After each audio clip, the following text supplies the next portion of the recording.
कुबेर, सुनो दाता विधाता, इस बेलपत्री के पेड़ के नीचे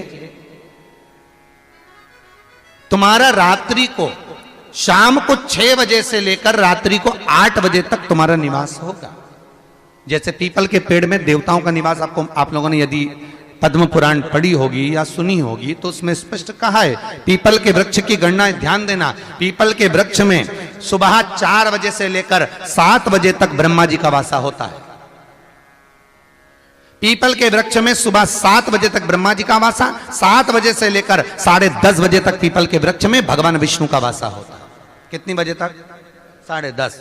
10:30 से लेकर 11:30 12 बजे तक पीपल के वृक्ष में पितरों का वासा होता है। इसलिए हमारे यहां पितरों को श्राद्ध पक्ष में जो भोजन कराया जाता है वो 10:30 से 12 के बीच में कराया जाता है। 12 बजे के बाद पीपल के वृक्ष में दोपहर के 1:30 बजे तक आहूतों का वासा रहता है। आहूत कौन? जो गर्भ में शांत हो गए, जो कुंवारी अवस्था में शांत हो गए, जो जन्म लेने के बाद उनका विवाह नहीं हुआ और शांत हो गए, उन आहूतों का वासा उस पीपल के वृक्ष में दोपहर में 1:30 बजे तक रहता है। उसके बाद में प्रेतों का वासा चालू होता है। इसलिए दोपहर के समय पीपल के पेड़ की परिक्रमा नहीं होती। फिर शाम को 4 बजे से 7 बजे तक पीपल के वृक्ष में शंकर जी का वासा होता है। इसलिए शाम के समय पीपल की परिक्रमा नहीं होती। 7 बजे के बाद में पीपल के वृक्ष में रात्रि को 9 बजे तक कुबेर का वासा होता है। फिर 9 बजे के बाद में प्रेतवास चालू होता है पीपल के वृक्ष में।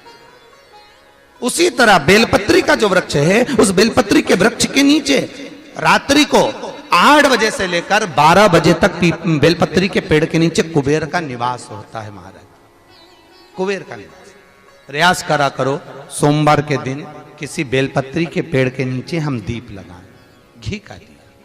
यदि संपदा की कमी हो तो, अगर भगवान ने खूब संपदा दी तो ऐसे उनको आज तक हनुमान चालीसा पढ़ना नहीं है, आज तक कोई चालीसा, चाहे गायत्री चालीसा हो, लक्ष्मी चालीसा हो, शिव चालीसा हो, पढ़ना ही नहीं आती। बस बैठ गए भगवान के सामने और पढ़ लिया आसन लगा के। नहीं नहीं नहीं, चालीसा पढ़ने का भी एक नियम है। अगर कोई लक्ष्य लेकर पढ़ रहे हो तो उसका एक नियम है। पूरी जिंदगी पढ़ते रहोगे तो भगवान की प्राप्ति नहीं है, पर लक्ष्य लेकर अगर पढ़ा है आसन से, जिस भगवान की चालीसा पढ़ रहे हो उसकी मूर्ति या उसका फोटो आपके सामने होना चाहिए।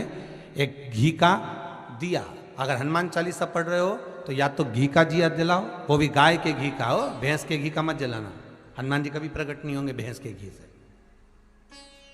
घी का दिया लगाइए अगर चालीसा का पाठ कर रहे हो हनुमान जी का। और बहुत ज्यादा संकट है, बहुत ज्यादा परेशानी है तो हनुमान चालीसा का पाठ करो तो तिल्ली के तेल का दिया लगाओ।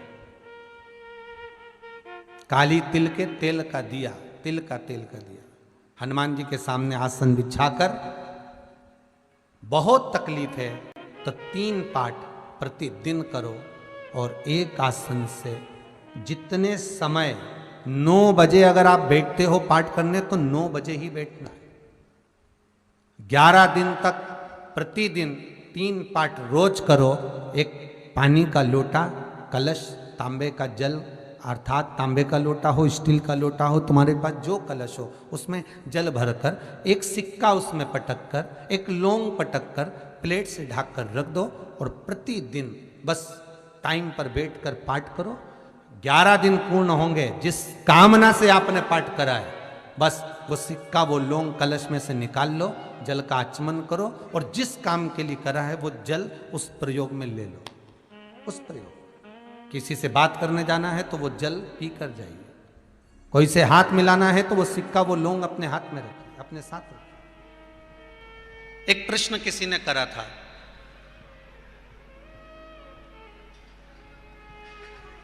कल का ही प्रश्न है, रात्रि का। तो रात को जब एक स्थान पर पहुंचे रघुवंशी जी के यहाँ, जिन्होंने ऑनलाइन शिव महापुराण की कथा कुबेरेश्वर धाम से कराई थी, तो वहाँ एक प्रश्न किसी ने किया था, बड़ा सुंदर प्रश्न है, शायद आप और हमारे लिए अच्छा है। प्रश्न किया गया कि गुरुदेव, मरने के बाद गरुड़ पुराण कहती है हमारे शास्त्र कहते हैं कि किसी के मरने के बाद जीवात्मा को भुगताया जाता है। ये आत्मा भुगतती है। इसको ना जाने कितने कितने नरकों में पटका जाता है, ना जाने कितने नरकों में इसको फेंका जाता है, ना जाने कितने नरकों में इसको डाला जाता है।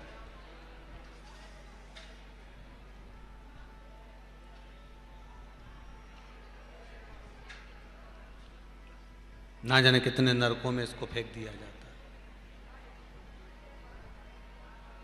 गुरुदेव, खरगोन के लोगों ने प्रश्न करा है और बड़ा अच्छा प्रश्न है भाई। और जितने लोग आस्था चैनल पर कथा सुन रहे हैं, जितने फेसबुक यूट्यूब पर सुन रहे हैं, वो भी ध्यान लगाकर सुनना। इतना सुंदर प्रश्न शायद जिंदगी में कभी नहीं आया होगा जो खरगोन में आया। प्रश्न बड़ा सुंदर है कि प्रत्येक पुराण में लिखा है, हर शास्त्र में लिखा है कि जब कोई मर जाता है तो उस जीव को नरकों का भोग भुगताया जाता है।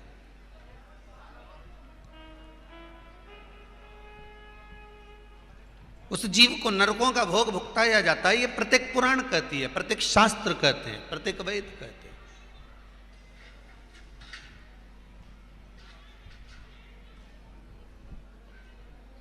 भगवान जब जीव जाता है, अगर उसने किसी जीव की हत्या करी जाती है तो उसको ताड़ दिया जाता है। किसी ने किसी पर गर्म पानी डाला होता है, कोई अग्नि में जला दिया जाता है तो उसको भी अग्नि में जलाया जाता है। बोलो सही है कि गलत है? गरुड़ पुराण में लिखा है। अगर उसने किसी को रस्सी से बांधा है तो उसको भी रस्सी से बांधा जाता है।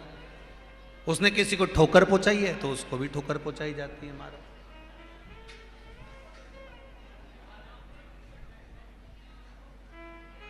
प्रश्न केवल इतना सा है गुरुदेव कि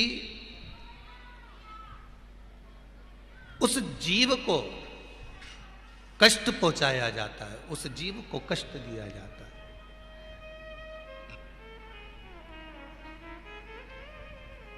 और उस जीव को कष्ट दिया जाता है तो महाराज, अगर कष्ट देना है तो इस शरीर को दो।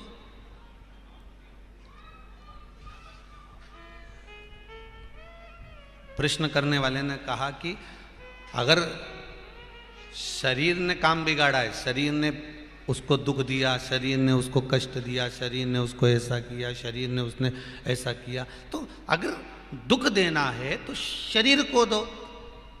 पर हमारा पुराण, हमारा शास्त्र, हमारे वेद कहते हैं कि जब मर जाता है, जीवात्मा जब जाती है तो जीवात्मा को दुख मिलता है, जीवात्मा को कष्ट मिलता है, जीवात्मा को झेलना पड़ता है, जीवात्मा को दुख सहन करना पड़ता है, उसको कष्ट दिया जाता है, उसको नरकों का भोग भुगतना पड़ता है। तो शरीर को देना चाहिए था तो जीवात्मा को क्यों दिया?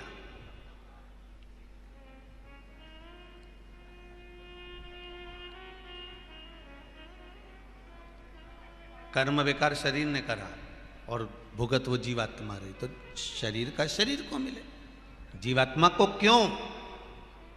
शिव महापुराण की कथा कहती है, प्रश्न करने वाले ने बड़ा सुंदर प्रश्न किया, पर उमा संहिता में, शिव महापुराण की उमा संहिता में जो नरकों का व्याख्यान का वर्णन किया गया, उसमें स्पष्ट कहा गया कि अगर शरीर को दंड दिया जाए, शरीर को कष्ट दिया जाए, ज्यादा शरीर को अगर कष्ट देंगे तो शरीर क्या करेगा? अरे जम के तो बोलो, मर जाएगा, खत्म काम। अगर ज्यादा परेशान करोगे तो मर जाएगा।